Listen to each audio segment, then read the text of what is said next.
greatest powers will come from our greatest wounds. Um, those it's very important because especially at times when things aren't going to plan according to plan, it is critical to reassure yourself that it is important to keep going forward. So having sort of clarity of thought that success, failure, moving forward, moving backward, it's all part and parcel of life in general, and definitely the life of an entrepreneur. In a dynamic industry like technology entrepreneurship is that's so critical. I think it will the direction of this boat will not only go in one direction, it'll move sideways, it'll go down sometimes, it'll turn over sometimes, it'll go forward, back, it'll go in every point, it'll go up a wave, down a wave. It's all sort of directions, and being mentally ready that this is going to happen allows you to pace yourself and maintain your energy levels. This is Siddharth Aluwalia. Welcome to the 100x Entrepreneur Podcast. This episode is brought to you by Prime Venture Partners, an early stage VC fund led by Amit Somani, Shripati Acharya, and Sanjay Swami. Prime is often the first institutional investor in category creating tech startups in fintech, SaaS, healthcare, and education, such as Mygate, Neo, and Reco. To know more about Prime, visit primevp.in. We are nearing 100th episode, and it's a pleasure to have one of the most respected entrepreneurs of India, Kunal Bahl, founder of Snapdeal and Titan Capital. Welcome, Kunal, to the podcast. Thank you, Siddharth. Thanks for having me. It's a pleasure to be here. Kunal, I'd like to get started with what have been the key milestones which you consider as an entrepreneur in the journey for you? Yeah, it's been a long journey for me and Rohit, and getting started by itself is a key milestone for every entrepreneur. I returned from the US in 2007 after my H-1B visa was rejected, and had the good fortune of starting the company with my closest friend from school, Rohit Bansal. And while the milestone of starting the company was very exciting, the first 2 3 years were incredibly painful, where we were still struggling with what our business model was, struggling with why do we do what we do. We were trying out different products in the couponing space. And then I would say the next big milestone for us was launching Snapdeal in February 2010 as a coupon site, similar to Groupon. And I recall vividly that when Rohit and I were thinking about launching Snapdeal, we, while there was an excitement, exhilaration, nervousness of starting it, I think the big thing was, will anyone even buy anything? And our goal was that if in 3 months we can start doing 100 orders a day, that would be a big success and that would be a huge milestone. But within 3 weeks of launching Snapdeal, we started doing 100 orders a day. This is 100 coupons or 100 vouchers a day. And that was a phenomenal experience, phenomenal milestone, because for once, after about 3 years of starting the company, we saw some progress and some correlation to input and output, because earlier it just felt like we were covering a lot of distance, but there was no displacement in the business. And then I would just fast forward maybe a couple of years to the point where we actually had become quite successful in the coupons business, and everyone was celebrating our success there, and we had significant market share, mostly the only game in town left at that point in that space. And a lot of capital had come into the company. However, we were very nervous about the business and where it was going, and so we did a pretty hard pivot on the business in early 2012, which was turning the coupons marketplace into a marketplace for physical products. And we weren't the first e-commerce company in India at that point in time. There were many others, and so the question was, why do this? Why do this at all? And everyone thought that this was going to be nearly impossible.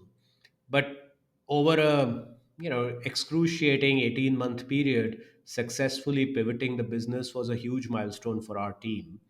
um, I would say a couple of years after that, getting someone who I've truly admired, such as Mr. Tata, involved in the company, uh, was a very big milestone. I think maybe more than even getting him involved, the opportunity to meet him, which happened because of our business, not because he didn't meet me, he met the person who was running this company. I remember you mentioning in one interview that Mr. Tata asked Kunal, you have been able to grow so successfully. What's your growth story and growth mantra? And then you were, Yeah, I think it was a fascinating. I have a fairly vivid memory of that first meeting I had with him. I think it was somewhere in 2014, middle of 2014, and it was quite a fascinating meeting. And I was obviously extremely anxious and nervous going into that meeting, not knowing what to expect. But he's a phenomenal human being. He put me at ease, and we had a great discussion. He was not intimidating at all. Not that he has a reputation of being intimidating, but it can be a bit overwhelming to meet one of your biggest icons. And then, post that, going through our own cycles of learning, just the fact that we discovered the type of businesses we like to build was in itself a key intellectual milestone for us, because it often takes entrepreneurs a while to figure out what type of businesses do they actually want to build versus what type of businesses they end up building, or they are made to build, or the market pushes them to build. I think we it took us a while to find our center of gravity as entrepreneurs, as operators, to understand, truly deeply understand and assimilate in our bloodstream that what type of businesses we like to build and what were the attributes of of those type of businesses. That was such a big milestone, because suddenly it's almost like you achieve an intellectual nirvana, and then it's very easy for you to say yes and no to things thereafter. I would say that I don't think it happened overnight. That was more a process of ongoing discovery, but reaching that point was in my mind a big milestone for us. I think being able to build an incredible team that is truly extraordinary in their passion, energy, commitment was also a big milestone. It may not have been one person that we hired who was truly great, but just the ability to assemble an incredible team that has this passion, energy, commitment, resilience in itself is a huge milestone, because essentially bases the words of another human being, such an incredible group of other people assembled. Right? I think that's a huge milestone. But I think even at an overall level, more broadly speaking, most entrepreneurs' lives are shaped by multiple small events and multiple smaller milestones than few large ones.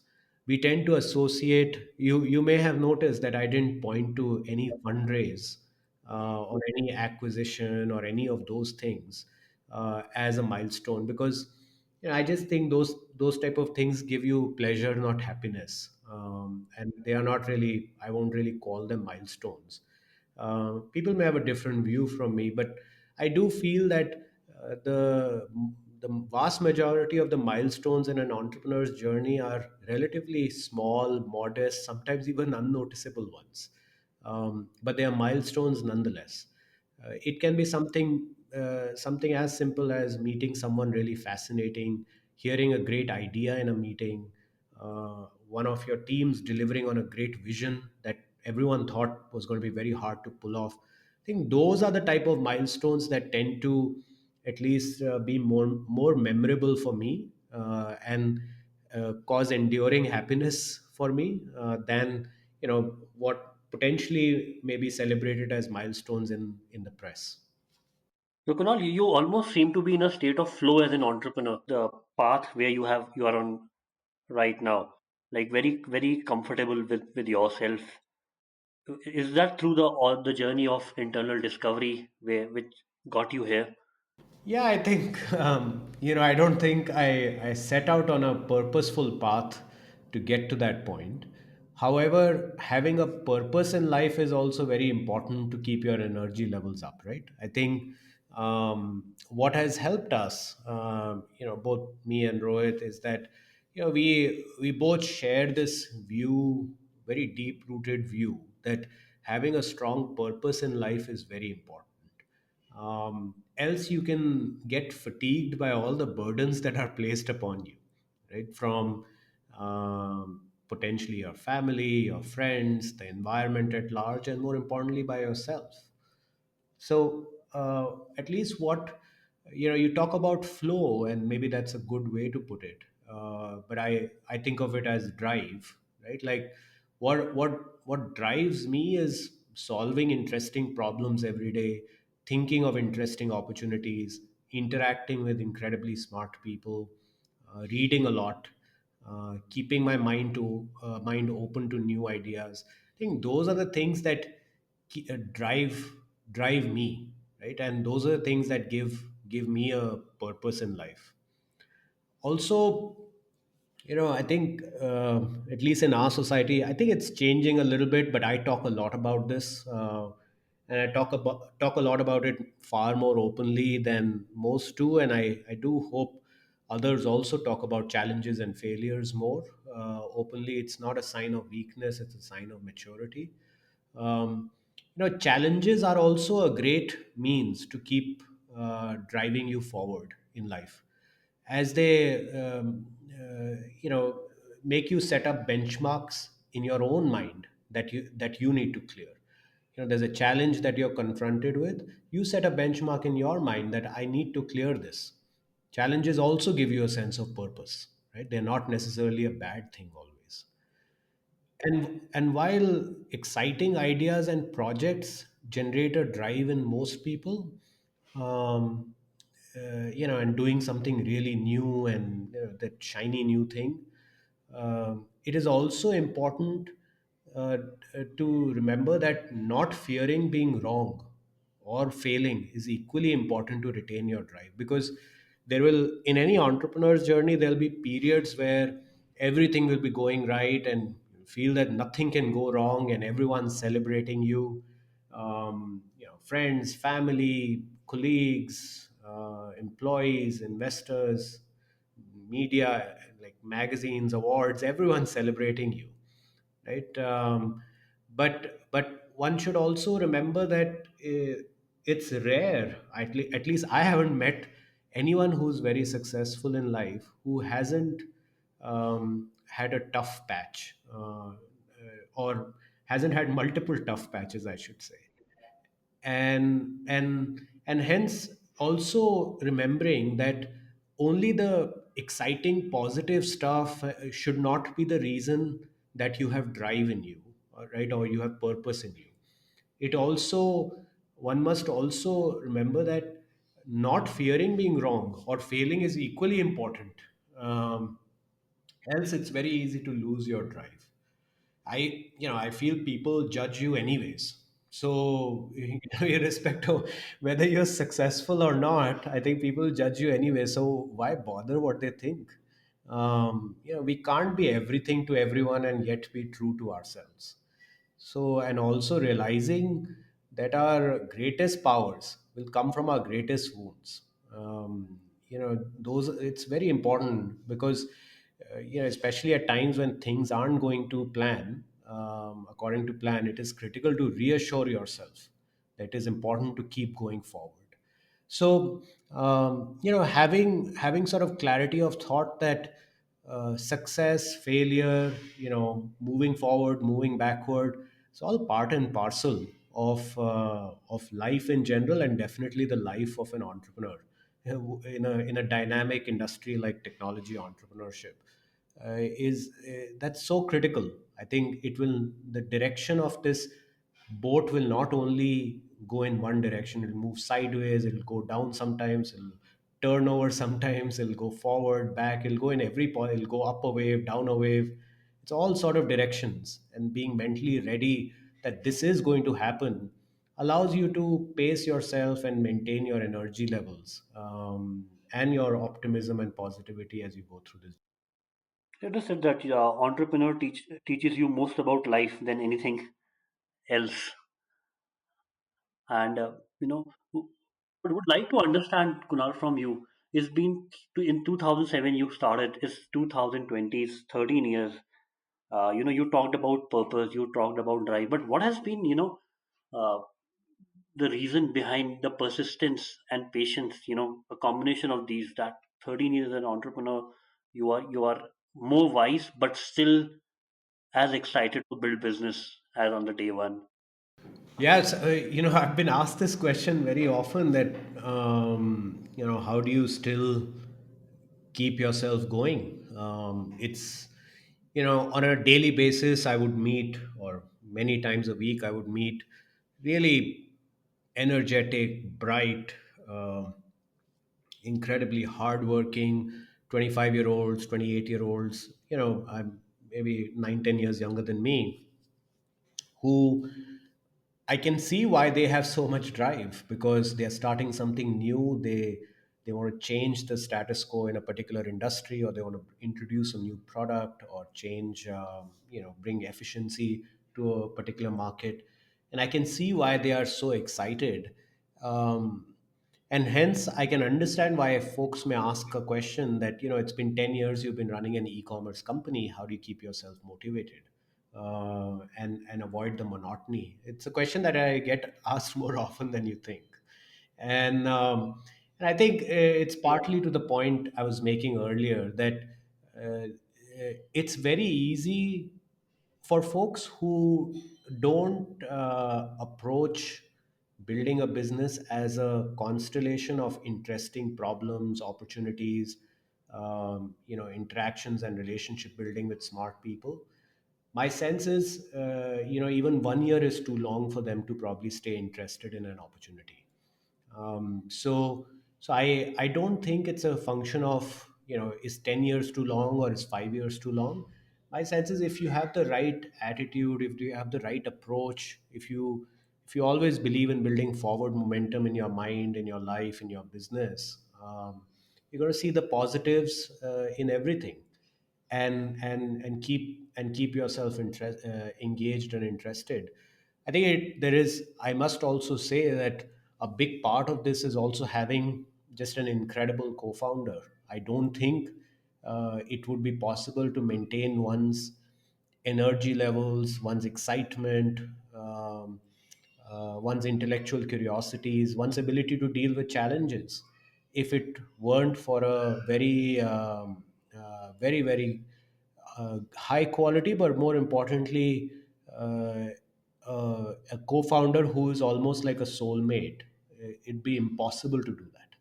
So i think there are both things. One is obviously aspects such as, just your keeping your intellectual curiosity going, but then there is also the aspect of having the right people around you in that journey. I don't think doing it solo for that long is uh, would be easy if it weren't for all of these factors to come together. Kunal, what has changed in India since you started Snapdeal and now? So, when we started about 13 years ago, startups weren't really a positive word, or even a phrase that was well understood. I think most people didn't understand what a startup was. They just said, this person is starting a company, right? Like they didn't say this person is doing a startup. There's a subtle difference between the two. Um, but 13 years ago, when we were starting our company, we were seen to be strugglers, not creators, right? And that is probably the fundamental thing that has changed in India in the last, I would say, 10, 12 years. Founders of startups and their teams are now seen as creators in the India of 2020, and not people who struggle through life or adversely selected entrepreneurship as a career path because there was no better option, or they didn't get a job, or it was, due to some adversity, etc.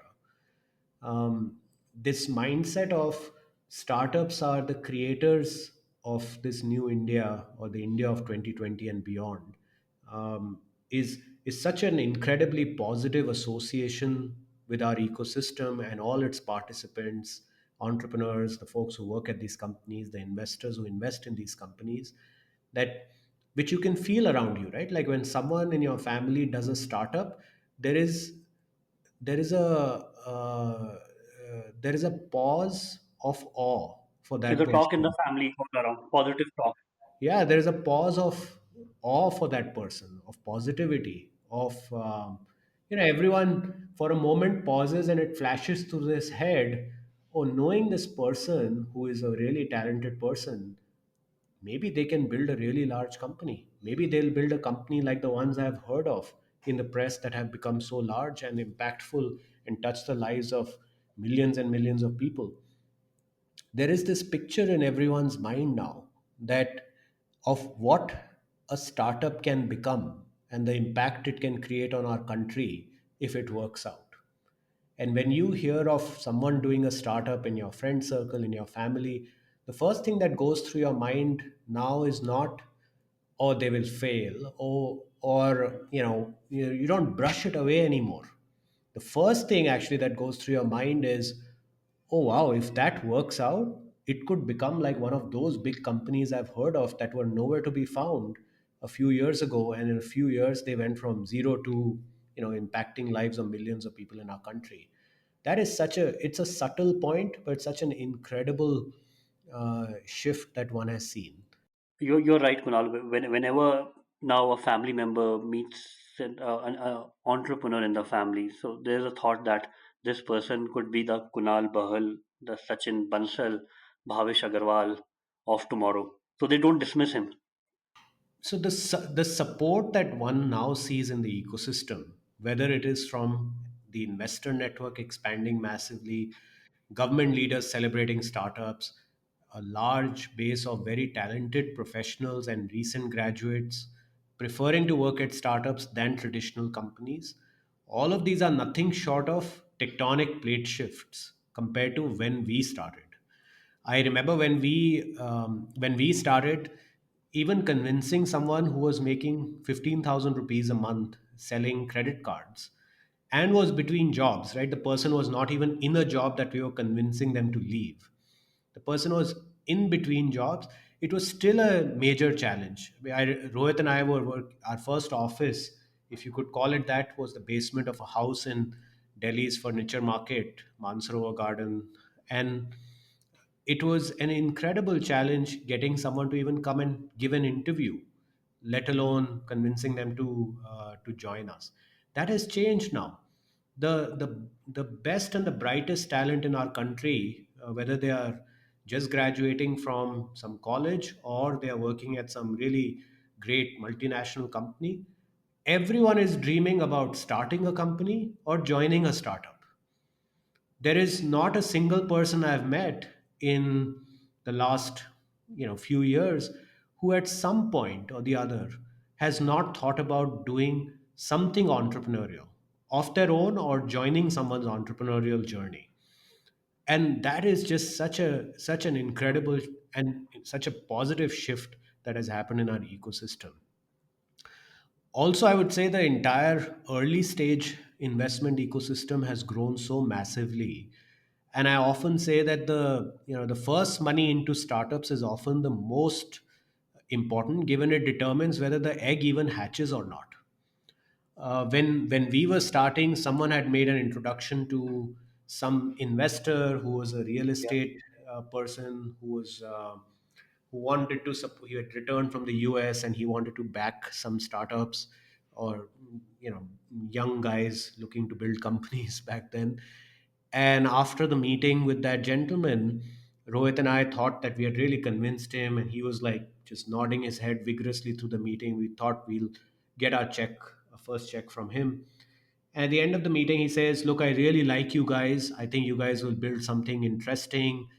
You have something here, and I'm happy to invest 5 lakhs into the company for 60% of the company." And so uh, Wow. So we obviously we didn't take him up on that offer, Yes. but that I would say that was probably the norm 10 plus years ago. It wasn't like, I'm sure we weren't the only ones who got exposed to such a conversation, uh, because it is the riskiest time to invest in a company. But it is also incredible now that in the last few years that domestic capital is flowing into this space, into early stage tech investing. And along with the general rise in the entrepreneurial spirit and risk taking in India, I feel the combination of these two, the confluence of growth in domestic capital investing in the earliest stages, and just more entrepreneurs taking the plunge in India into starting companies, there is the future of our ecosystem is tremendously positive. So Kunal, just to iterate what you said, it's like 2010, people didn't understand the ecosystem at all. They were thinking there's some foolish guys, or they don't have any other options. And today is so much more respected to start a startup, to even join an early stage startup, because we have seen, even the side effects of starting up, so much wealth creation which has happened in the last 5 years. uh, New entrepreneurs, new investors from, you know uh, the early stage startups of 2010 who have come up now. It's been a phenomenal decade, uh, the 2010 to 2020, and we are almost sitting at the end of 2020, and you are super bullish about the next decade. Am I right? Yeah, absolutely. I think uh, it is unimaginable today to us. The size of businesses, the impact of these businesses, the profit pools of these businesses that got started in the last few years and that will get started in the next few years on the coming decade. Um, I, I think seeing will be believing, but I already believe that we will see some incredibly large companies, technology companies, come out of India with incredible global impact in the coming years. So, Kunal, you are the first check in one of the largest D2C brands, Mamaearth, right? What are the other D2C brands you have invested, and what are some of the promising D2C brands you believe exist in India today?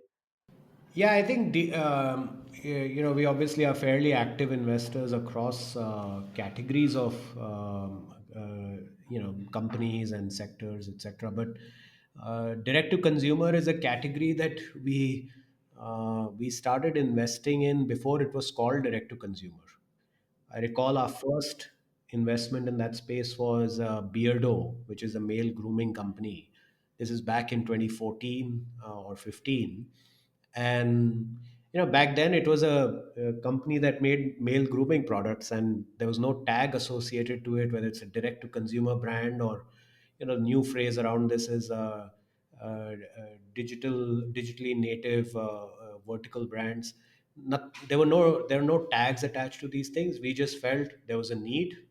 Virat Kohli was in vogue, and we saw in our office all the young guys were growing beards, and we almost, I mean, it was a no brainer in our mind.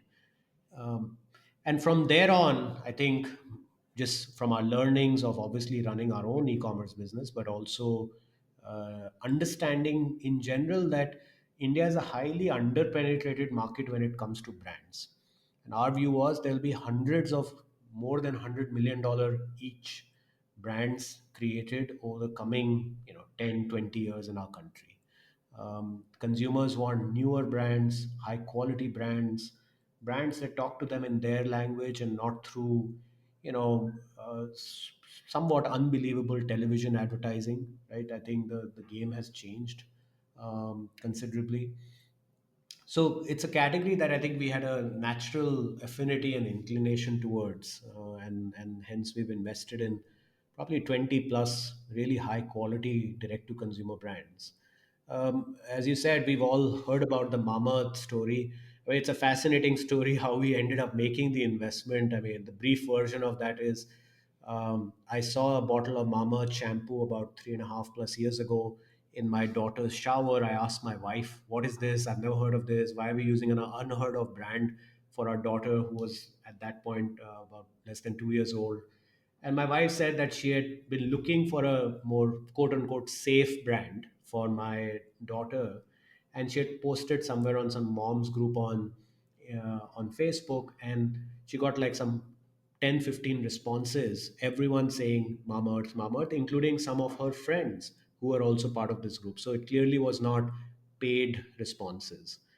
And we literally looked at the label, called the number. Varun picked up the phone. Varun, the founder of Mama, picked up the phone, and we did the meeting, and then we became investors. It was literally just keeping your eyes and ears open. But since then, there are quite a bunch of quite a few other brands we've invested in. One brand recently we invested in is called Anveshan. We're quite liking it as consumers ourselves. It's really healthy, high quality products like ghee, oil, etc. These are things that you put in your food practically every day, and especially when you have young children, you take extra care. Started by a very strong team of young entrepreneurs, and feel they have a very bright future, and their trajectory has been quite incredible over the last few quarters. Another brand which we had invested, I think maybe a couple of years ago now, is called OZiva. Again, more healthy living space. They're in the supplement space, plant-based supplement space for women. I think where we were an early investor. Aarti is a fantastic entrepreneur. She scaled the business really, really well. I think they have a very bright future as well. Another business we invested in called Jiva, which is in the fashion jewelry space. Again, you'd think that there is so much fashion jewelry already available online. Why is there space for one more? I think just their focus on design, their focus on quality is gaining a lot of traction. And so that is also a fairly promising business. So I think there are actually many. It's hard to be honest. It's hard to pick which one is better or which one is not. But I think they're all really really good businesses. And what we really like is that all these businesses have high gross margins. They're all profitable companies, and hence are quite self-reliant and not as dependent on external capital. Kunal, I must say you have great observation powers. You picked up a trend, for example, when you invested in Beardo, that most guys in your office were keeping well groomed beards. You invested in Mama based on an insight uh, very early. What your wife shared, she's not using Johnson, she's not using Himalayas, she's using some other product recommended by other fellow moms. What do you attribute to having such a phenomenal picker or having such insights on consumer behavior? A few months ago, we had a town hall at Snapdeal, and every month we have a town hall at Snapdeal where one of our values as a company is just acute amount of transparency. And one of the questions that was asked by by one of our colleagues in the open forum was that Rohit and Kunal, can you each say one thing that you really admire about each other? And it put both of us on the spot. Yeah, But it was quite memorable actually, that question. And I had mentioned my answer. I'm sure you'll ask me, so you'll ask me what was my answer, and then I'll tell you yeah, Rohit's answer. So my answer was that I said it's not one thing, it's two things. There are actually many things, but I will limit myself to two for now. And I had said, number one is just Rohit's ability to go super deep in anything, right? Just parse through the layers of complexity in any problem, and layers of opaqueness in any problem, and go deep into it, looking at numbers, looking at facts, um, you know taking giving consideration to his intuitions is truly incredible. The second thing I said is, Rohit's ability to stay cheerful in the toughest of situations. Um, and and anyone who knows Rohit would know that you can't sit in a conversation with him for 5 minutes without him bursting into a big laugh, and that is truly infectious. And it doesn't matter if it's a high stakes meeting or a stressful meeting, or any kind of meeting. It's just who he is. He knows how to keep his spirits high and spirits of those around him high. And for me, Rohit had said, one is around just resilience, just the ability to keep going. The second thing he said, and maybe that first one, because it's been said so many times, we had all heard it before, but I think the second one, I didn't realize, but when he said it, maybe I started paying a little more attention, because we've known each other so well, right? We used to sit next to each other in Yeah. class 11 and 12. Second thing he said was curiosity. And maybe it's just these things are a bit innate, I think. I don't think you can read up to become curious. I think it has a lot to do with your upbringing, your maybe your brain's biochemistry. I don't know how that works, but I think there's just some innate curiosity I've always had since I was a kid also. And continue to have. I read absolutely voraciously every day, and read all kinds of things, listen to all kinds of things, talk to various kinds of people. uh, you know there must be people out there who know what I'm talking about, because sometimes I just feel someone's doing something interesting, I'll just reach out to them, um, myself, and no context, and just say, I just want to chat. I just want to hear how you do what you do, how you think, and if there's anything I can learn from it, and is there anything else I can do for you. And I think that's been there for a long time, and maybe that's probably the answer to your question. Fantastic. And just to mention, couple of your like super breakout companies. For example, we already covered Mamaearth. The other which I want to highlight are Ola, Urban Clap. Can you pick up one of these and talk about what got you to invest in them like really super early and how things worked out after that? Sure. Maybe I'll talk about, Abhiraj will kill me if I say urban clap. So I'll say urban company. And, Yeah. Rohit and I met Abhiraj, Varun, and Raghav, the three co founders of Urban Company, very, very early. I think this may have been maybe early, sometime in 2015, I think, more than 5 years ago.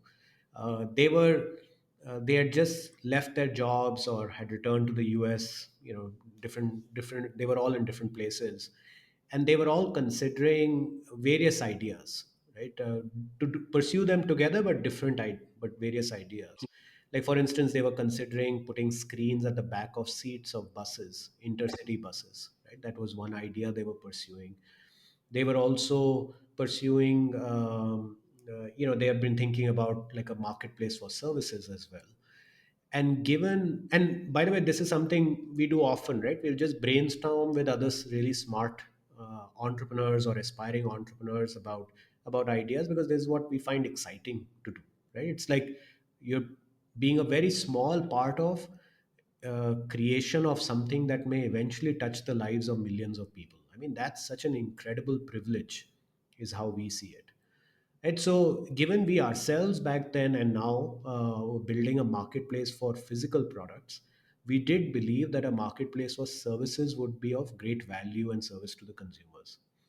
Um, I think what really got us to invest in them was, obviously, the idea had merit in our view. We originally had thought that the market size may be limited, and operationally it may be very hard, because you would have to deal with a lot of blue collar and relatively less trained or only vocationally trained workforce. So how do you bring homogeneity of service quality? But their thoughtfulness from day zero of approaching their business, keeping customer love on top of the list of things to build towards, has been truly inspiring.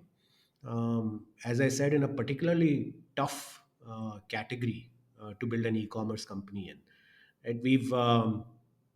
You know, I mean, we've been quite impressed. I think all of us, as their customers, have been quite impressed as how they have executed and brought so much predictability and otherwise low trust set of services. It's quite amazing. I about a month or so ago, I got my house painted, and I wasn't even in the house. I'd gone to the hills for a week for a break, and while I was away, I got my house painted by urban company. There was no like special privileges, there was no intervention by anyone. It was a purely like retail buy, like any other consumer. And when I returned home, there wasn't a drop of paint anywhere. There wasn't a wall hanging that was misaligned. There wasn't a chair that was out of its place.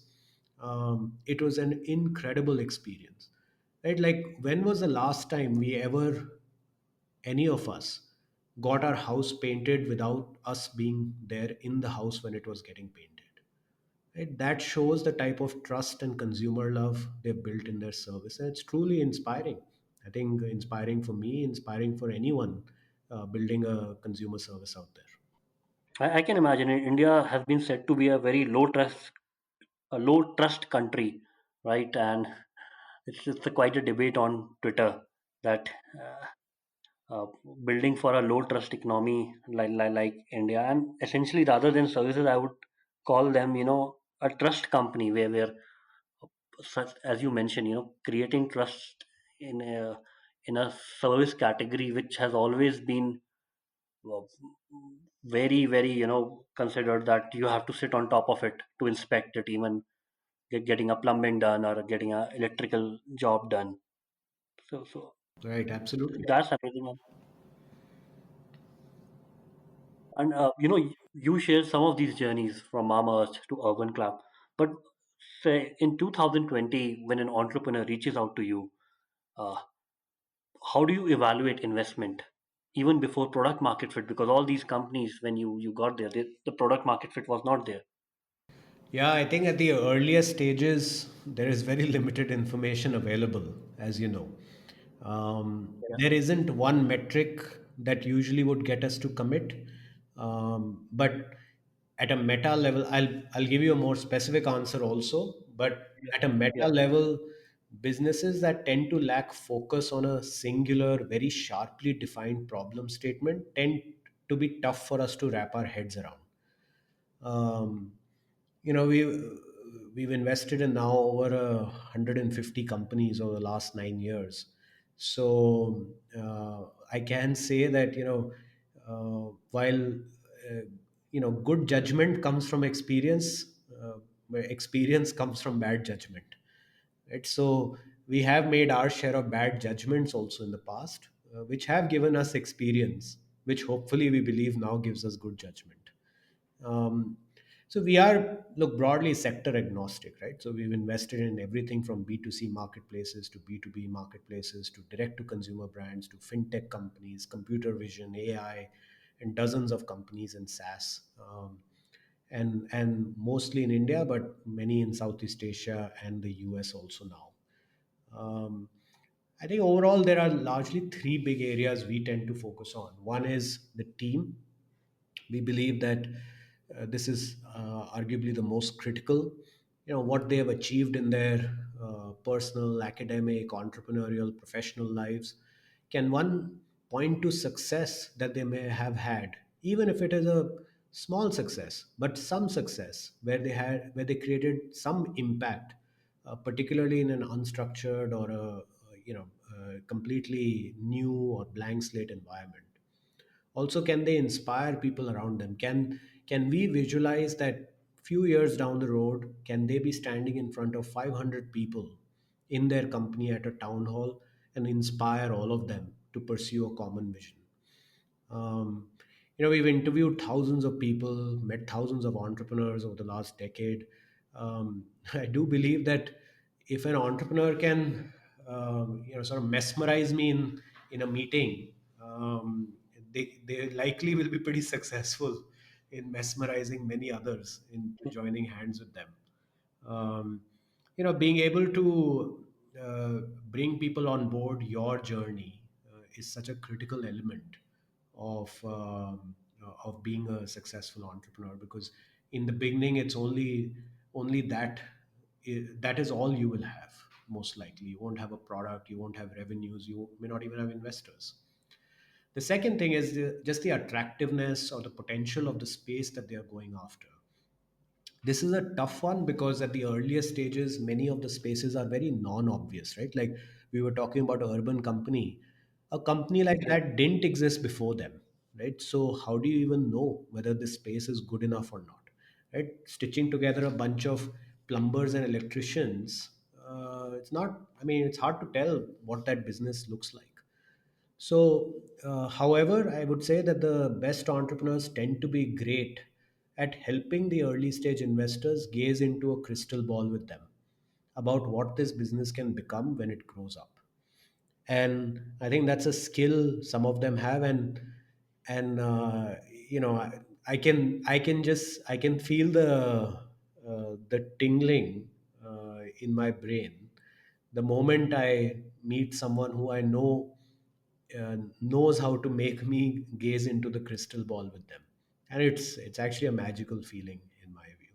It's almost like you're getting transported into another world. um, and third is the ability to generate unit economics. This has been through our own learning of running an e-commerce business, which has been like a business that has required a lot of capital to build. Just we were also creating the market while we were building our business, while there were not enough third-party services available that you could stitch together. So we realized over a period of time the criticality of the ability of a business model to generate unit economics. Now, understandably, while many of the companies at the earliest stages are pre-revenue, it is important to determine what the unit economics of that business model look like. So the because see the margin structures of a business determine what kind of business it is, right? They truly determine what the soul of the business is. It is tough to go from a being a 20% margin business to a 60% margin business and still being the same business. You can go from 20% to 60%, but chances are you are now in a different business. So we don't tend to, we'll believe a lot of the things the entrepreneurs will tell us in the absence of data. What we will always have a tough time to believe is that we are a 20% gross margin business today, but we'll become a 60% gross margin business, but being in the same business. That we have never seen happen. Um, so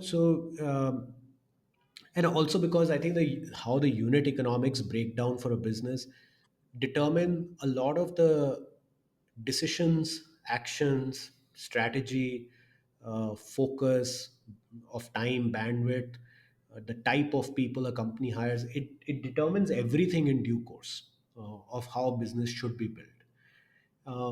And look, fundamentally the chances of building a lasting enduring company will only go up if you have a clear path of being completely self-reliant, which cannot happen without positive unit economics. If the unit economics are not positive, you can't pay for your fixed operating costs. If you can't pay your fixed operating costs, you'll perpetually be dependent on external capital.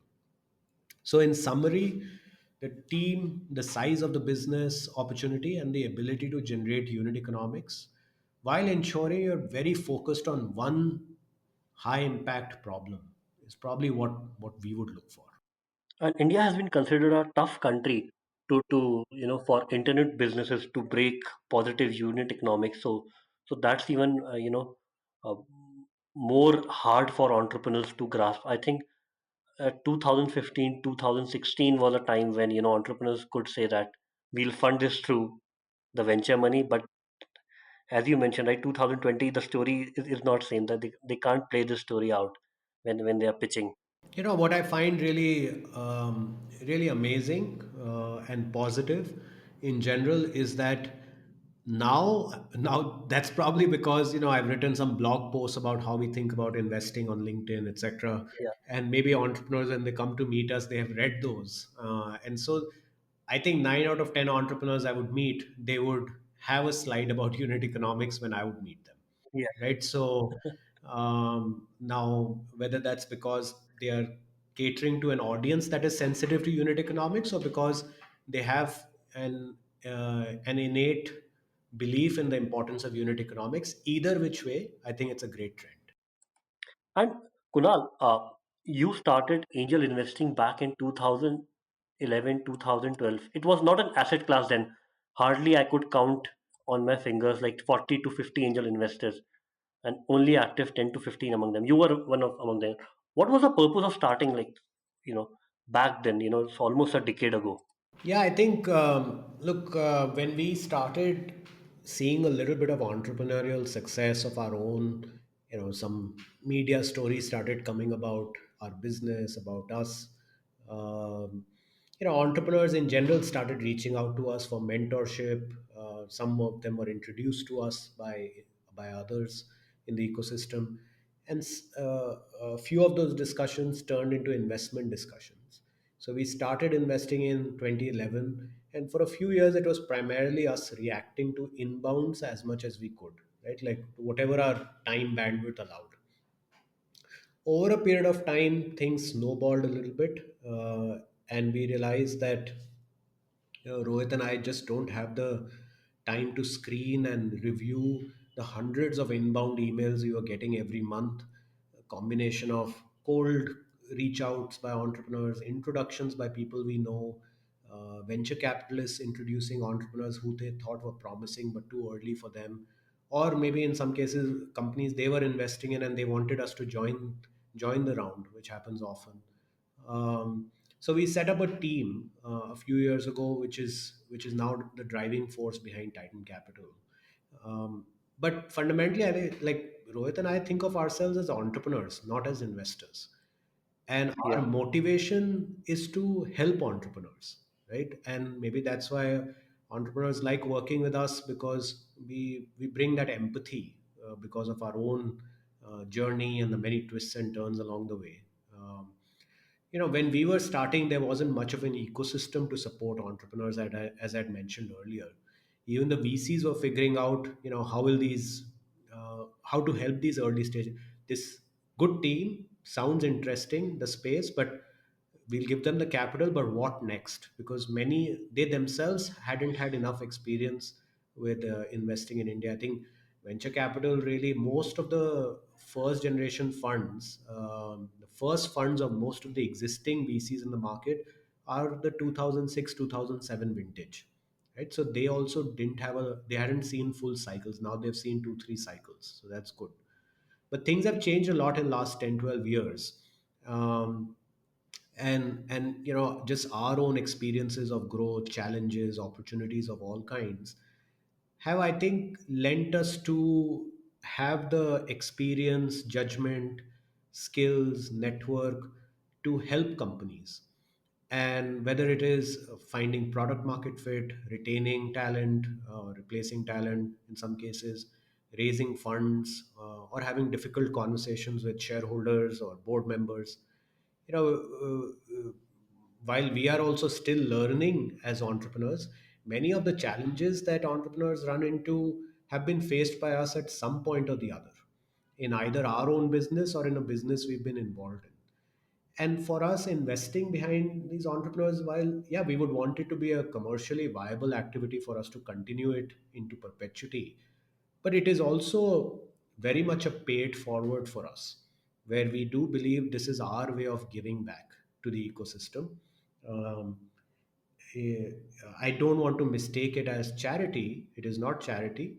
However, we are taking incredibly high amount of risk, because we are in vast majority of the companies we invest in, more than 90% of the 150 plus companies we've invested in, we are the first check-in. Sometimes we are the only check-in, the company, when we invest. So we are willing And to. this is your own capital, right? Yours and its own capital. This is not any external capital Yeah, which you have yeah, raised. no external capital. Maybe that's why we can be a bit more. uh, you know, seemingly irrational about taking outsized risks at the stage at which we invest. But someone's got to do it, right? Like, I think if our ecosystem has to grow, there has to be a cohort of people in the market who have the capital, have the irrational belief in the ecosystem, in the entrepreneurs in the market, and have the ability to help these companies to graduate to to progressively higher orbits of success and growth. And we believe that we have all of those attributes from our own learnings, mistakes, successes, etc. That we are well placed to assist the next cohort or the next generations of entrepreneurs in our ecosystem to just probably enhance the probability of their success. And Kunal, now being a parent of two wonderful kids, does it affect your choices of the entrepreneurs you work with? I think it's a great question. It probably has a far more pervasive impact on one's life and judgment than just the choice of entrepreneurs one chooses to work with. I think that too, but not only that. I think that may be one of um, I think folks sometimes ask, right, like what changes. Like, I have friends who don't have kids or are soon to have kids, and they ask, Kunal, what changed, as a who are also entrepreneurs, right? So they ask me, Kunal, what changed after you had kids or your first kid? And I respond and say, ask me what didn't change, not what changed. And everything changes. Absolutely everything changes. How you think about the world, how you think about yourself, how do you think about the prioritization of your needs, your aspirations, your desires from your life change. At least for me, it has been emotionally incredibly transformational to have children. I think um, in a way, it has brought about um, a, a healthy level of detachment to uh, purely economic outcomes or business outcomes, where it is clear to me what my purpose in life is, and it is not only excelling in business or making money or starting businesses or investing in businesses. I think that's what I do, but that's not who I am. I think I'm very clear that I'm here to take care of my kids, give them a great life, give them a great life, give them the gift of education and good upbringing and good values. And I spend an incredible amount of time of my time doing that. Right. In some ways, in Gita there is this saying which is, what we take owns us and what we give sets us free. In a way, the beauty of having children is that you will likely be just giving, for the most part. They also give back their love, but you will be giving to them till they grow up and you get old. But that sets you free in such an incredible way that you can only experience once you are a parent. um, but keeping some of the philosophy aside, just to answer your specific question, I do believe that once you have kids, your empathy, your patience does go up. Your desire to also pick the type of people you want to work with also changes. Where, for instance, we tend to like, I think, over for both me and Rohit, he also has two young kids. I think for both of us, working with those people who care about relationships are in general, warm people, um, has increased. I think our tolerance for people who are too sharp elbowed, too transactional, I think just has gone down over a period of time, to be honest. And I think because we get so much joy, purpose, happiness, love from our families and our children, I think we've over a period of time tried to index our relationships, our business associations more with people who who we like, right? And there may be cases where there may be some great business deal you can do with someone, but you don't like the person. And there may have been a time we would have done it also in a few years ago. Now I think we are past that point. I think we not because that commercially it's not a good decision. Still, it probably still is commercially a good decision to to work with someone like that. But I just don't think we can do it anymore, because we what we care about has changed a lot after we've had kids. Um, and and and there are absolutely no regrets attached to that. We think that's a very positive change, where we are a lot more discerning about our relationships than before.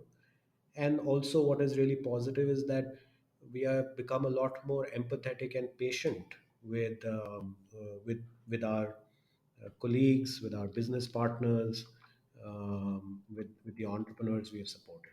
Just to add to that, Kunal, I and Nancy, my co-founder in 100x Entrepreneur podcast, have a 1 year, 3 month old son, and uh, one change, as you mentioned, is we take more choices, which brings us peace, because somehow your business or job tends to overflow into your personal and family life. So if you work with good people, cheerful people, and those, as you mentioned, are not transactional but are more relationship oriented, uh, it tends to flow into the piece of your overall life, right? And the more transactional people you have or you're working with, it just tends to slightly reduce that. That's what my observation has been on that front. Absolutely. So Completely concur. I think you put it well. I think we're all while everyone during this pandemic says that folks with children at home are pulling their hair out, I actually feel that it's been the health concerns and the anxiety related to it aside, it's been the most beautiful period for me personally, because I don't know when I would have gotten to spend this type of time with my kids when they're still young and in their formative years. it's been a phenomenal conversation with you, Kunal. Thank you so much for sharing candidly your life experiences, your insights. I enjoyed it a lot. I hope the listeners, the audience enjoys it a lot too. Thank you, Siddharth and Nancy. Thanks for having me. Really, really appreciate it. And as I said earlier, you guys are doing a fantastic job.